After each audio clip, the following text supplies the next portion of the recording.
اور جب اس کے لیے وقت کا تصور صرف رکھیں گے، وہ وقت جو گزرتا ہے، جس میں مرور ہے، جس میں ماضی، حال اور مستقبل کی تقسیم ہے، تو وہ وقت جو ہے سیریل ٹائم جسے کہا جاتا ہے انگریزی میں، زمانے جاری یہ عربی میں کہیں گے، یہ ہے عصر، گزرنے والا زمانہ، وہ زمانہ جو اس وقت حال ہے، ایک لمحہ ہے حال، اگلے لمحے وہ ماضی ہو گیا اور اس سے پہلے لمحے وہ مستقبل تھا۔ ہر لمحہ جو ہے وہ گزر رہا ہے کہ میں اپنی تسبیح روز و شب کا شمار کرتا ہوں دانا دانا، یہ زمانہ جو ہے گزرتا ہے ماضی، حال اور مستقبل میں، اس کو کہتے ہیں عصر۔ اسی لیے اب اس کا ترجمہ کیا ہوگا؟ تیزی سے گزرنے والا زمانہ گواہ ہے، یہ زمانہ گزر رہا ہے، یہ تمہیں اپنی غفلت میں ٹھہرا ہوا نظر آ رہا ہے، ہوشیار ہو جاؤ، یہ زمانہ تیزی سے گزر رہا ہے، دل کی ہر دھڑکن کے ساتھ تم اپنی قبر سے قریب تر ہوتے چلے جا رہے ہو، یہ چونکانے کا انداز ہے، یہ زمانہ جو تیزی سے گزر رہا ہے۔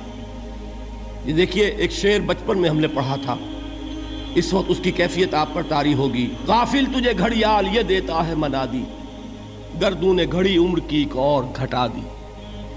Every minute which is passing, it is bringing you nearer to your grave۔ ہم نے اپنے میٹرک کے زمانے میں ایک انگریزی کی نظم پڑھی تھی، سام آف لائف، اس میں ایک سٹینزا میں آپ کو پڑھ کر سنا رہا ہوں۔ Art is long and time is fleeting, and our hearts though stout and brave, still like muffled drums are beating funeral marches to the grave۔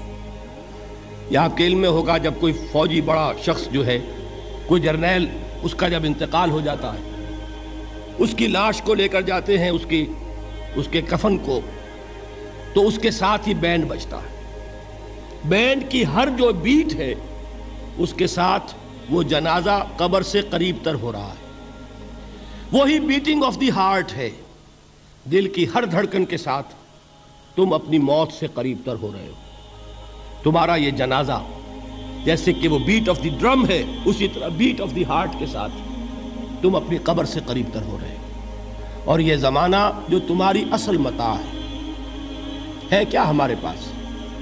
یہ تھوڑی سی مہلت، اسی میں کچھ بنانا ہے، اور یہ مہلت تیزی سے گزر رہی ہے، جیسے برف پگھلتی ہے۔ امام راضی ہی نے یہ بڑی عمدہ بات لکھی ہے کہ والعصر کا مفہوم مجھے اس وقت معلوم ہوا جب وہ کہتے ہیں کہ میں ایک شہر میں داخل ہوا، شام کا وقت تھا، بازار اب ختم ہونے والا تھا، تو ایک برف کا تجارت کرنے والا، برف بیچنے والا چیخ چیخ کر کہہ رہا تھا، لوگوں مجھ سے برف خرید لو، جلدی کرو، اس لیے کہ میری برف پگھلی جا رہی ہے۔ اس لیے کہ ایک دکاندار تو وہ ہے جس کا سامان رکھا ہوا ہے، وہ دکان بند کرے گا، اگلے دن کھولے گا، پھر وہ سامان موجود ہے۔ اگر کچھ نہ بکا، نفع نہیں ہوگا، اس کا اصل سرمایہ تو ضائع نہیں ہوگا۔ اگر جوتے کی دکان ہے، جوتے موجود ہیں، سبزی کی دکان ہے، چلیے کچھ باسی ہو جائے گی، کچھ نہ بچی رہے گی، کریانے کی دکان ہے، سامان موجود ہوگا، لیکن یہ برف کا تاجر جو ہے، اس کا برف اگر پگھل گیا تو اصل زر گیا، سرمایہ ختم ہوا۔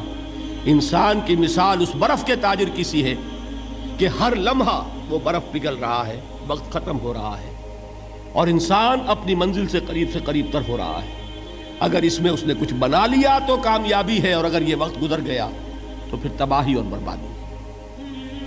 یہ ہے انداز تیزی سے گزرنے والا زمانہ۔ غافل تجھے گھڑیال یہ دیتا ہے منادی، گردوں نے گھڑی عمر کی ایک اور گھڑی۔